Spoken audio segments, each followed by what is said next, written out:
நீங்கள் சுட்டிக்காட்டுகிற போது அதற்கான உரிய நடவடிக்கை மேற்கொள்ளப்படும். அதில் எந்த தயக்கமும் இருக்காது. ஊழல் என்பதே இனி நடந்துவிடக்கூடாது என்பதிலே கண்காணித்து வருகிறோம், கவனம் செலுத்தி வருகிறோம். ஏழாவது இடத்தில் அப்படிப்பட்ட நிலை இருக்குமேயானால் உங்களை போன்ற எங்களுக்கு தகவல் தருவீரானால் உடனடியாக உரிய நடவடிக்கை அதன் மீது எடுக்கப்படும். உண்மையாக இருந்தால்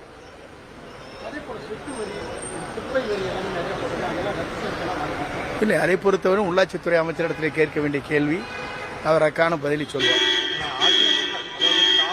வளர்ச்சிங்கிறது அதிமுகவில் வந்து நிறைய பேர் வந்துட்டு இருக்காங்க அப்படிங்கிற மாதிரி சொல்றாங்க.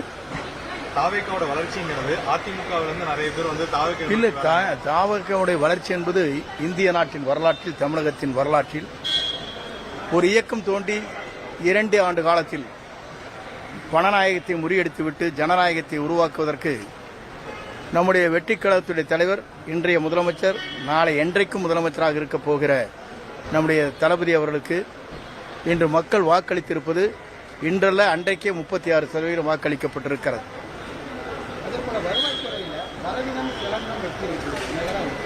பொதுவாக வருவாய்த்துறையை பொறுத்தவரை இன்றைக்கு பொறுப்பேற்று 6 நாட்கள் தான் ஆகிறது. நீங்கள் எனக்கு ஒரு மாத காலமாக அவகாசம் தரப்பட வேண்டும். அப்படி தருகிற போது சரியான புள்ளி விவரத்தை உங்களிடத்தில் எடுத்துச் சொல்ல முடியும். இப்போது அதற்கான புள்ளி விவரம் கையிலே இல்லை. அதேபோல் வருவாய்த்துறையை பொறுத்தவரையிலும் எல்லோருக்கும் அறிவுரை வழங்கப்பட்டிருக்கிறது.